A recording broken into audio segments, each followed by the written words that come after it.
Yeah, overall, it's going to be a warm weekend, and then we're going to see some changes as a system out to the west, which they're getting a lot of rain, even snow, cooler conditions. Eventually, we're going to get some of that through the area, so that's what we're kind of dealing with for the most part now as we kind of go throughout. Now, we do have a little bit of a situation for tomorrow morning. We actually had some thunderstorms south of Green Bay develop along a little weak disturbance, just enough.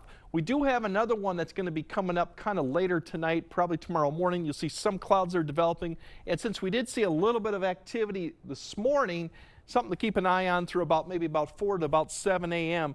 Maybe some of this might be able to spark a little bit of a shower. Once again, very light amounts, but that threat exists, especially since we've seen some storms all the way to Green Bay with these weak disturbances. It doesn't equate much with the type of environment we have to create some of this.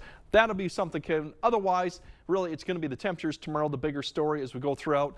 Upper 80s, potentially a 90 out there. The winds will start picking up out of the south too. That'll be the other story. The difference between today and tomorrow is the winds in the afternoon.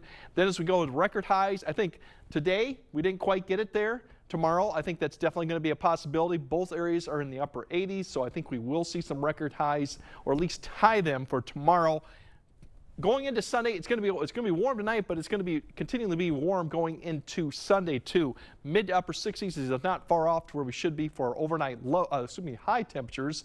And then, well, more clouds. We do have some precipitation chances coming in late today for some areas. That's why the temperatures are a little bit down. But further east you go, I think that's a better opportunity. You'll get back into the mid 80s, not records, but still warm. And the wind will be the other story too for Sunday, so just plan accordingly with that wind. And for the storms, we'll get in that in a second. But the winds here for Saturday could be above 30 to 35 gusts, especially in the higher terrain as you go to northeast Iowa, southeast Minnesota. As we go throughout, they'll continue Saturday night. They'll drop off a little bit, but still it's going to be breezy conditions all night long.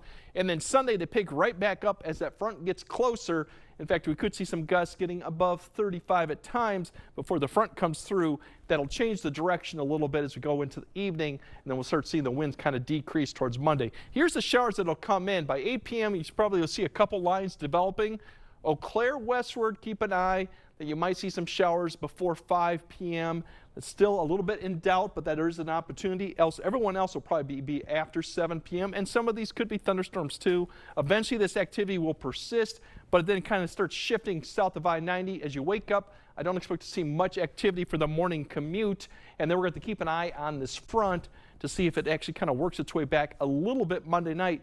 That could present maybe some more showers going in for some areas south of I-90 Monday night. Overall, not a lot of precipitation with this. The bigger story is the temperatures come Monday. We're back closer, not quite there, to where we should be for October. And that's really the story going forward as we look at the next 8 days is more October-like conditions, although still we're getting the 70s coming back towards the later half of next week and the weekend. So all in all, we're still going to remain somewhat above average. So just try to hydrate this weekend. You got the winds, and then when it comes Sunday afternoon, evening, that's when you keep an eye on the radar. We'll start feeling more like October. Finally, yes. All right, sounds good. Thanks, Greg.